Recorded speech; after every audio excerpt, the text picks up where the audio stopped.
पाय धरून भक्ती नसते, मन नम्र असलं की तेच आमचं आसन असतं. जिथे श्रद्धा असते तिथे आम्हाला आत येण्यासाठी आमंत्रणाची गरज नसते.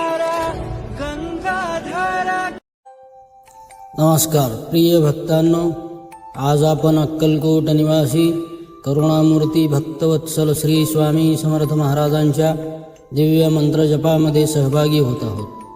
हा मंत्र म्हणजे केवळ शब्द नाहीत, तर हा आहे श्रद्धा, विश्वास आणि कृपेचा अमृत प्रवाह. ज्या भक्ताने मनापासून स्वामींचे नामस्मरण केले त्याच्या जीवनातील दुःख, चिंता, अडथळे हळूहळू नाहीसे होऊ लागतात. स्वामी समर्थ महाराज स्पष्टपणे सांगतात, भिवू नकोस, मी तुझ्या पाठीशी आहे. आजचा हा मंत्र जप आपल्या घरात शांती, सुख, समृद्धी, धनधान्य आणि सकारात्मक ऊर्जा आकर्षित करतो. या जपाच्या वेळी डोळे मिटा, मन शांत ठेवा आणि आपल्या हृदयात स्वामी समर्थांचे तेजस्वी रूप धारण करा. आपली प्रत्येक प्रार्थना स्वामी समर्थ महाराजांपर्यंत पोचते. स्वामी म्हणतात, मी आहे ना, मग काळजी कशाची. झोपण्यापूर्वी आपले मन जेव्हा स्वामींच्या नामस्मरणात मग्न असते तेव्हा आपली स्वप्ने आणि इच्छा पूर्ण होण्याची प्रक्रिया अधिक वेगाने सुरू होते. आज जो मंत्र आपण ऐकणार आहोत तो मंत्र तुमच्या आयुष्यातील सर्व अडथळे दूर करण्याची ताकद ठेवतो. ज्यांना जगात कोणाचाही आधार नाही अशा जागतिक जीवांचा आधार स्वतः स्वामी महाराज आहेत. जेव्हा आपल्याला वाटते की आपण एकटे पडलो आहोत तेव्हा स्वामी समर्थ महाराज आपल्या पाठीशी खंबीरपणे उभे राहतात. भक्तांवर आलेल्या प्रत्येक संकटाचा नाश करणारे हे स्वामी समर्थांचे अद्भुत रूप आहे. हा मंत्र केवळ उच्चार नाही, तर स्वामींना मारलेली एक आर्त हाक आहे. जर तुम्ही पूर्ण श्रद्धेने हा मंत्र ऐकलात तर तुमच्या मनातील सर्वात मोठी इच्छा पूर्ण होण्यास स्वामी समर्थ महाराज नक्कीच सहाय्य करतील. आता आपले डोळे शांतपणे मिटून घ्या, शरीराला सैल सोडा, एक दीर्घ श्वास घ्या आणि हळूहळू सोडून द्या. कल्पना करा की स्वामींची प्रसन्न मूर्ती तुमच्या समोर आहे. त्यांच्या डोळ्यातील करुणा तुमच्यावर बरसत आहे. तुमच्या मनातील जी काही इच्छा असेल, मग ती नोकरीबद्दल असो, आरोग्याबद्दल असो किंवा कुटुंबाच्या सुखाबद्दल असो, ती इच्छा आता स्वामींच्या चरणी अर्पण करा. मनातल्या मनात म्हणा, स्वामी, मी माझा भार तुमच्यावर सोपवला आहे, आता तुम्हीच मार्ग दाखवा. हा मंत्र तुमच्या आत्म्यात झिरपू द्या. स्वामींची कृपा आता तुमच्या सोबत आहे. अत्यंत शांत मनाने झोपी जा. उद्याची सकाळ तुमच्या आयुष्यात नवी उमेद आणि आनंदाची बातमी घेऊन येईल. हा मंत्र रोज रात्री झोपण्यापूर्वी ऐकण्याची सवय लावा. तुम्हाला हा अनुभव कसा वाटला ते आम्हाला कमेंटमध्ये नक्की सांगा आणि कमेंटमध्ये श्री स्वामी समर्थ असे लिहायला विसरू नका. स्वामी तुमचे कल्याण करूत. श्री स्वामी समर्थ. जय जय स्वामी समर्थ. ओम नमो परब्रह्मस्वरूपाय श्री स्वामी समर्थाय नमः. ओम नमो परब्रह्मस्वरूपाय श्री स्वामी समर्थाय नमः. ओम नमो परब्रह्मस्वरूपाय श्री स्वामी समर्थाय नमः. ओम नमो परब्रह्मस्वरूपाय श्री स्वामी समर्थाय नमः. ओम नमो परब्रह्मस्वरूपाय श्री स्वामी समर्थाय नमः.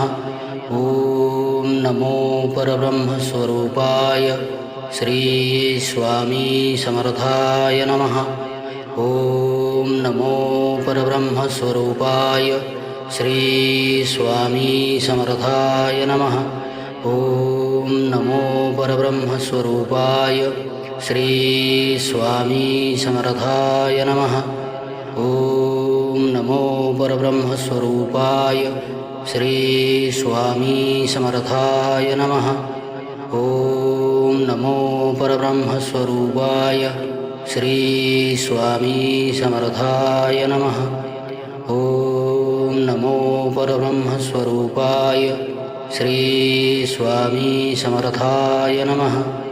ओम नमो परब्रह्मस्वरूपाय श्री स्वामी समर्थाय नमः। ॐ नमो परब्रह्मस्वरूपाय श्री स्वामी समर्थाय नमः। ॐ नमो परब्रह्मस्वरूपाय श्री स्वामी समर्थाय नमः। ॐ नमो परब्रह्मस्वरूपाय श्री स्वामी समर्थाय नमः। ॐ नमो परब्रह्मस्वरूपाय श्री स्वामी समर्थाय नमः। ॐ नमो परब्रह्मस्वरूपाय श्री स्वामी समर्थाय नमः। ॐ नमो परब्रह्मस्वरूपाय श्री स्वामी समर्थाय नमः। ॐ नमो परब्रह्मस्वरूपाय श्री स्वामी समर्थाय नमः। ॐ नमो परब्रह्मस्वरूपाय श्री स्वामी समर्थाय नमः। ॐ नमो परब्रह्मस्वरूपाय श्री स्वामी समर्थाय नमः। ॐ नमो परब्रह्मस्वरूपाय श्री स्वामी समर्थाय नमः। ॐ नमो परब्रह्मस्वरूपाय श्री स्वामी समर्थाय नमः। ॐ नमो परब्रह्मस्वरूपाय श्री स्वामी समर्थाय नमः। ॐ नमो परब्रह्मस्वरूपाय श्री स्वामी समर्थाय नमः। ॐ नमो परब्रह्मस्वरूपाय श्री स्वामी समर्थाय नमः। ॐ नमो परब्रह्मस्वरूपाय श्री स्वामी समर्थाय नमः। ॐ नमो परब्रह्मस्वरूपाय श्री स्वामी समर्थाय नमः। ॐ नमो परब्रह्मस्वरूपाय श्री स्वामी समर्थाय नमः। ॐ नमो परब्रह्मस्वरूपाय श्री स्वामी समर्थाय नमः। ॐ नमो परब्रह्मस्वरूपाय श्री स्वामी समर्थाय नमः। ॐ नमो परब्रह्मस्वरूपाय श्री स्वामी समर्थाय नमः। ॐ नमो परब्रह्मस्वरूपाय श्री स्वामी समर्थाय नमः। ॐ नमो परब्रह्मस्वरूपाय श्री स्वामी समर्थाय नमः। ॐ नमो परब्रह्मस्वरूपाय श्री स्वामी समर्थाय नमः। ॐ नमो परब्रह्मस्वरूपाय श्री स्वामी समर्थाय नमः। ॐ नमो परब्रह्मस्वरूपाय श्री स्वामी समर्थाय नमः। ॐ नमो परब्रह्मस्वरूपाय श्री स्वामी समर्थाय नमः। ॐ नमो परब्रह्मस्वरूपाय श्री स्वामी समर्थाय नमः। ॐ नमो परब्रह्मस्वरूपाय श्री स्वामी समर्थाय नमः। ॐ नमो परब्रह्मस्वरूपाय श्री स्वामी समर्थाय नमः। ॐ नमो परब्रह्मस्वरूपाय श्री स्वामी समर्थाय नमः। ॐ नमो परब्रह्मस्वरूपाय श्री स्वामी समर्थाय नमः। ॐ नमो परब्रह्मस्वरूपाय श्री स्वामी समर्थाय नमः। ॐ नमो परब्रह्मस्वरूपाय श्री स्वामी समर्थाय नमः। ॐ नमो परब्रह्मस्वरूपाय श्री स्वामी समर्थाय नमः। ॐ नमो परब्रह्मस्वरूपाय श्री स्वामी समर्थाय नमः। ॐ नमो परब्रह्मस्वरूपाय श्री स्वामी समर्थाय नमः। ॐ नमो परब्रह्मस्वरूपाय श्री स्वामी समर्थाय नमः।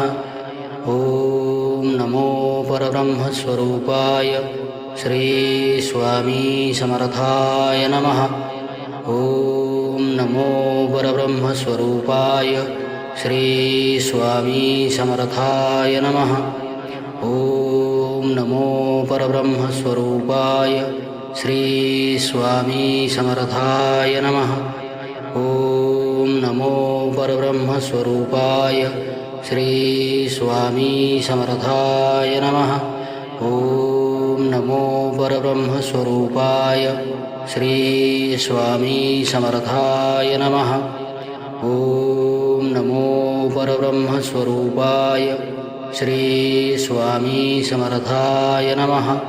ॐ नमो परब्रह्मस्वरूपाय श्री स्वामी समर्थाय नमः। ॐ नमो परब्रह्मस्वरूपाय श्री स्वामी समर्थाय नमः।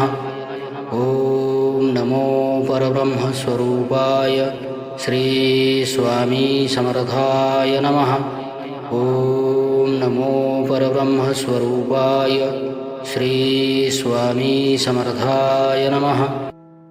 ॐ नमो परब्रह्मस्वरूपाय श्री स्वामी समर्थाय नमः। ॐ नमो परब्रह्मस्वरूपाय श्री स्वामी समर्थाय नमः। ॐ नमो परब्रह्मस्वरूपाय श्री स्वामी समर्थाय नमः। ॐ नमो परब्रह्मस्वरूपाय श्री स्वामी समर्थाय नमः। ॐ नमो परब्रह्मस्वरूपाय श्री स्वामी समर्थाय नमः। ॐ नमो परब्रह्मस्वरूपाय श्री स्वामी समर्थाय नमः। ॐ नमो परब्रह्मस्वरूपाय श्री स्वामी समर्थाय नमः। ॐ नमो परब्रह्मस्वरूपाय श्री स्वामी समर्थाय नमः। ॐ नमो परब्रह्मस्वरूपाय श्री स्वामी समर्थाय नमः। ॐ नमो परब्रह्मस्वरूपाय श्री स्वामी समर्थाय नमः। ॐ नमो परब्रह्मस्वरूपाय श्री स्वामी समर्थाय नमः।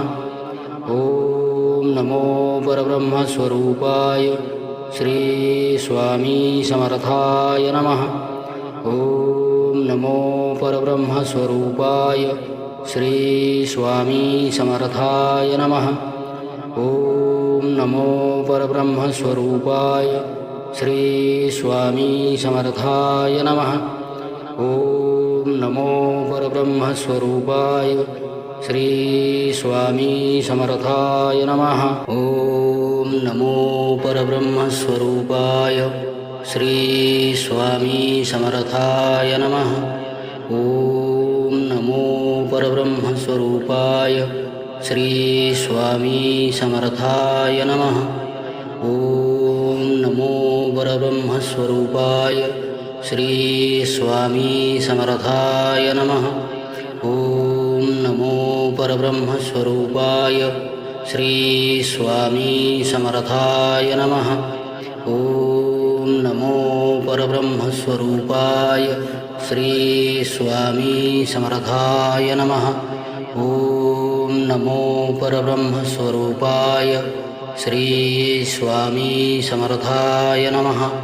ॐ नमो परब्रह्मस्वरूपाय श्री स्वामी समर्थाय नमः। ॐ नमो परब्रह्मस्वरूपाय श्री स्वामी समर्थाय नमः। ॐ नमो परब्रह्मस्वरूपाय श्री स्वामी समर्थाय नमः। ॐ नमो परब्रह्मस्वरूपाय श्री स्वामी समर्थाय नमः।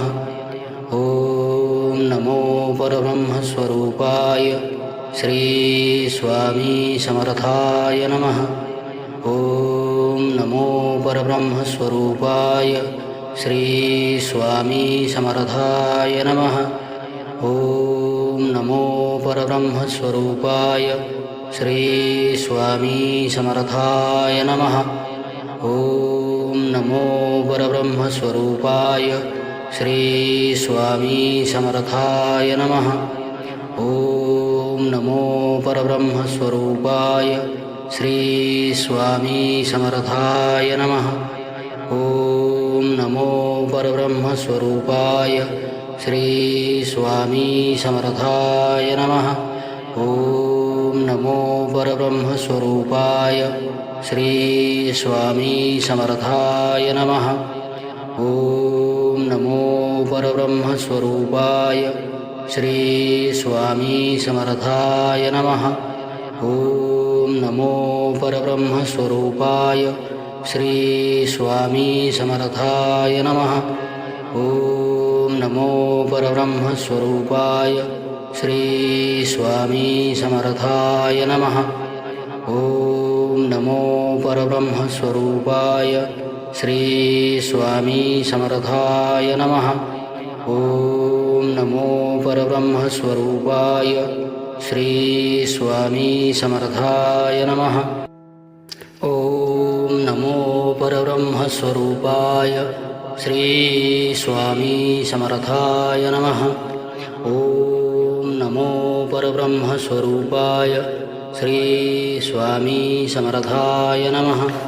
ॐ नमो परब्रह्मस्वरूपाय श्री स्वामी समर्थाय नमः।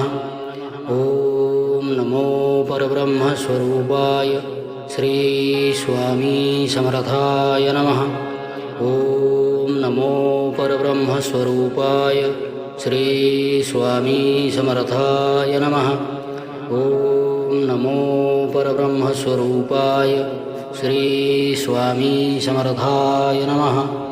ॐ नमो परब्रह्मस्वरूपाय श्री स्वामी समर्थाय नमः। ॐ नमो परब्रह्मस्वरूपाय श्री स्वामी समर्थाय नमः। ॐ नमो परब्रह्मस्वरूपाय श्री स्वामी समर्थाय नमः। ॐ नमो परब्रह्मस्वरूपाय श्री स्वामी समर्थाय नमः।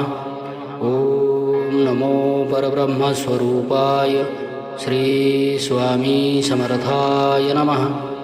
ॐ नमो परब्रह्मस्वरूपाय श्री स्वामी समर्थाय नमः। ॐ नमो परब्रह्मस्वरूपाय श्री स्वामी समर्थाय नमः। ॐ नमो परब्रह्मस्वरूपाय श्री स्वामी समर्थाय नमः। ॐ नमो परब्रह्मस्वरूपाय श्री स्वामी समर्थाय नमः। ॐ नमो परब्रह्मस्वरूपाय श्री स्वामी समर्थाय नमः। ॐ नमो परब्रह्मस्वरूपाय श्री स्वामी समर्थाय नमः। ॐ नमो परब्रह्मस्वरूपाय श्री स्वामी समर्थाय नमः। ॐ नमो परब्रह्मस्वरूपाय श्री स्वामी समर्थाय नमः। ॐ नमो परब्रह्मस्वरूपाय श्री स्वामी समर्थाय नमः। ॐ नमो परब्रह्मस्वरूपाय श्री स्वामी समर्थाय नमः। ॐ नमो परब्रह्मस्वरूपाय श्री स्वामी समर्थाय नमः। ॐ नमो परब्रह्मस्वरूपाय श्री स्वामी समर्थाय नमः। ॐ नमो परब्रह्मस्वरूपाय श्री स्वामी समर्थाय नमः। ॐ नमो परब्रह्मस्वरूपाय श्री स्वामी समर्थाय नमः।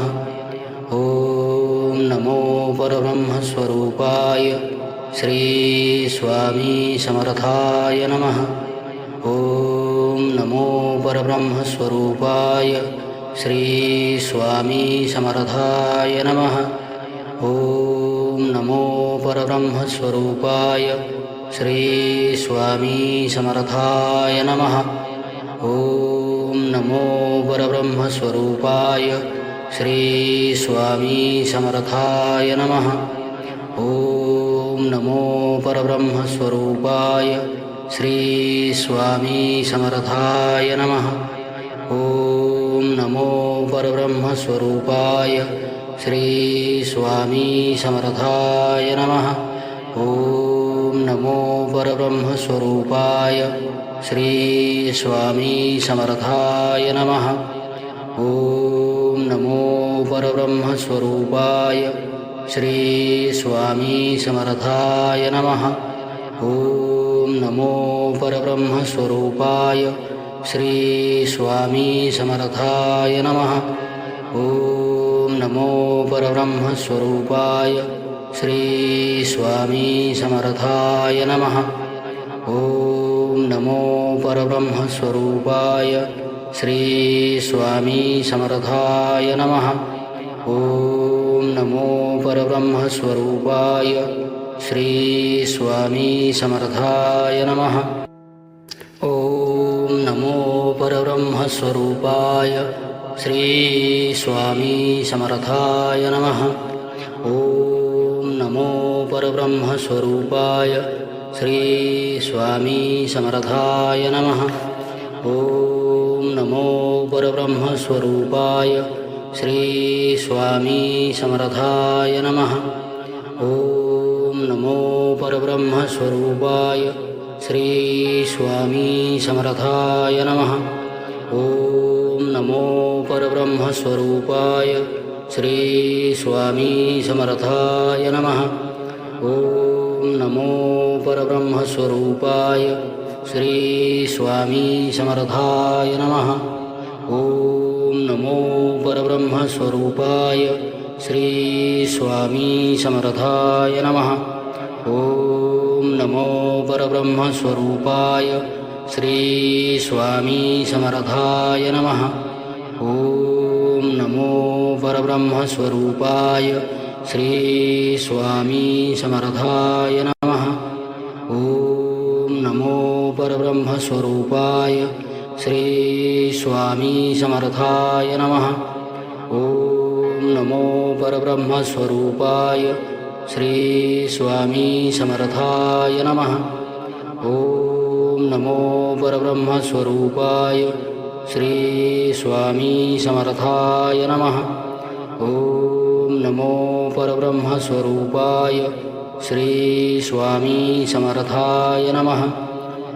ॐ नमो परब्रह्मस्वरूपाय श्री स्वामी समर्थाय नमः। ॐ नमो परब्रह्मस्वरूपाय श्री स्वामी समर्थाय नमः। ॐ नमो परब्रह्मस्वरूपाय श्री स्वामी समर्थाय नमः। ॐ नमो परब्रह्मस्वरूपाय श्री स्वामी समर्थाय नमः।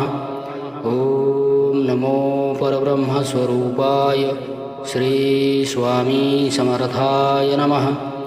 ॐ नमो परब्रह्मस्वरूपाय श्री स्वामी समर्थाय नमः। ॐ नमो परब्रह्मस्वरूपाय श्री स्वामी समर्थाय नमः।